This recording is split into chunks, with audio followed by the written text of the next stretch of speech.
second episode of Board Offline. Right now we've got the board set up here for Rampage. It's set up for a two-player game. We've already gone ahead and built all the buildings with a little bit of help from my daughter. And so what we've got here, like I said, we've got a two-player game set up, and we're going to go over the rules for you. Alright, so there's four basic actions in the game. A move action, which, let's say that I'm the purple dinosaur here. What you would do is you take the dinosaur off of its paws, okay? And you put it down wherever. And then you're going to flick the paws. And, you might be trying to get to different places on the board. In this case, I'm going to try to get onto the sidewalk here for this building. So you just flick it. Oh, okay. Let me try that again. I'm going to try with the green dinosaur. All right. We'll try that again. You can... Girl, can you give me those paws, please? Thank you. Let's see if I can... See, okay. So they get on the building, so I'm going to try one more time. Ah. Baby girl, can you come try to help out here a little bit? It's my daughter, Biaja. Alright, so she's going to try to move. Ah. First try. Alright, well, thank you, baby girl. Okay, the second action you can do is the demolish action. Alright, we've got the green paws, so I'm going to use the green dinosaur. So as you saw, she got the paws onto the sidewalk here of the building. Okay, once they're on the sidewalk, that means you can demolish the building. So if your dinosaur, monster, whatever it is standing there, you'll pick it up, you'll hold it over the building, you gotta have your arm straight, you can't go up here, so your arm straight out, and then drop. Try one more time. Oh, you're gonna, okay. Alright. It's trickier than it looks. Okay. The third action is, let's say, for instance, my monster was here. And then let's say this monster was here.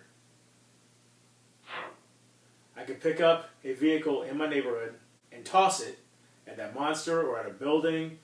Toss it anywhere you want. That is to cause more destruction. But let's say I'm going to attack the monster. I would flick it. I would flick it. And I would flick it. Daddy! What? Oh, you think you can do better? It's not as easy as it looks, baby girl. Oh. Okay, the final action is a breathe action. And what that is you're going to actually blow to knock down meeples or knock over buildings or anything along those lines. So what you do is you take your monster, put your chin on your monster. Once your chin's on the monster, you inhale, not before. I got it right! Baby girl, I got it right! Yay, Daddy! Good job! Okay, for these next rules, we're going to get a little bit closer to the board so you can see a little bit better what's going on. I have some assistance from my 7-year-old daughter. Say hi. Hi. And now let's say that after the purple monster's taken its turn, this is how you find the board. Okay? Now after this next step is going to take place after any action. It's called the collateral damage step. And you're going to look. First thing you're going to look is see if any monsters were knocked down during that action. Even if it's accidental.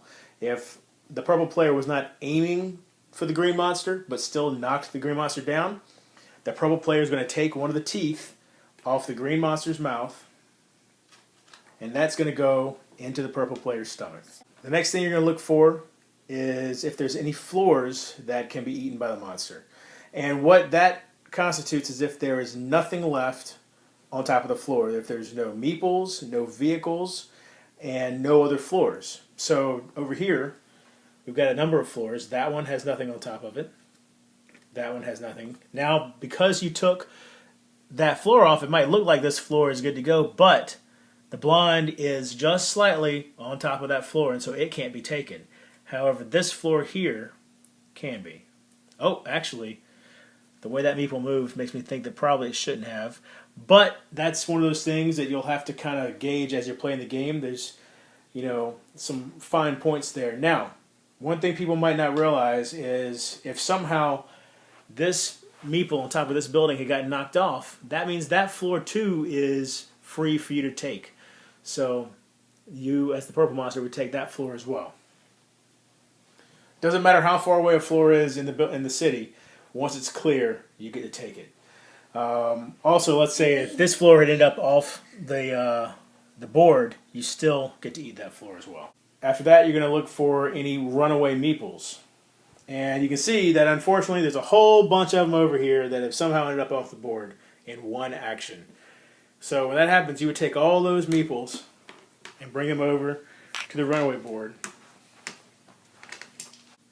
And you would start placing them over here.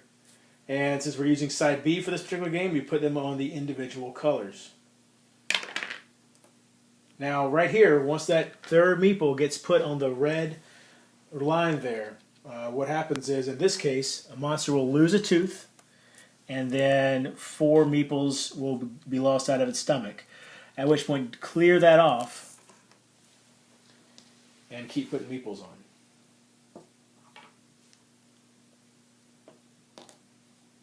Also for side B, there's no spot for the old meeples for whatever reason, so they just don't count against you.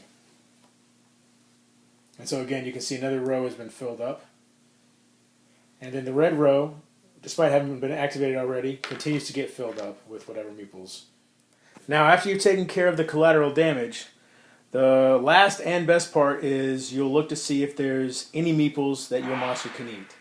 Now, when you're looking for meeples to eat, you have to look in the neighborhood that your monster is in. You can see that there's various neighborhoods that are generally the same color, that you can tell them apart by the different colors they are. So in this case, the green neighborhood here, there was one meeple, which Biagio has grabbed. And put it back where it was real quick just so we can show something. It was, yeah, there you go, perfect. As you can see, it's partially on the ruins.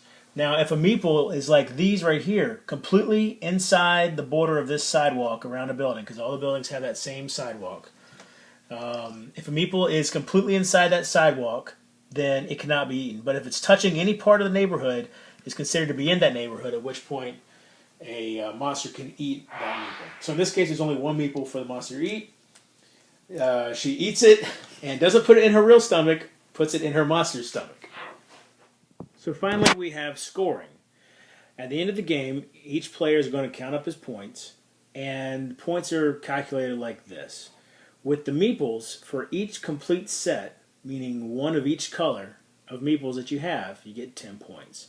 So in this case, this player would have 10 points for all those meeples, because despite all the extra ones, he only has one complete set of meeples.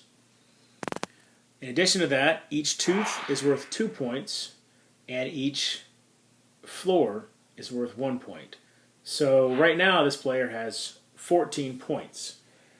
However, this player also had the young card, the young character card. And what that means is if they had the most gray meeples in their stomach at the end of the game, they got an additional 10 points. So, assuming that no one else had more than 3 gray meeples, then this player would have an additional 10 points, bringing them up to 24 points in this case. One final rule to cover is with a secret superpower.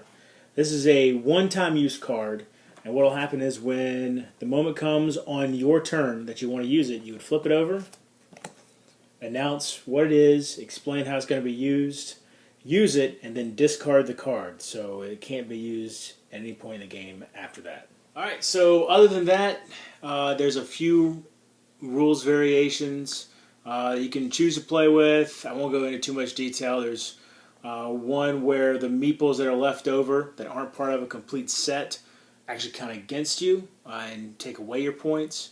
There's another one where instead of being dealt one power card, one character card, and one superpower card, you're dealt 3 of each, and you get to choose which one you keep. And the other one is where you're only dealt 1 character card, and then throughout the game, you're able to spend floors that you've eaten to purchase more character cards, or power cards, or superpower cards. Okay, so that pretty much covers it for the rules of Rampage. Next time, let's just see some actual gameplay and how all of that works and kind of how everything comes together. Okay, remember, until next time, if you're bored online, Bored offline.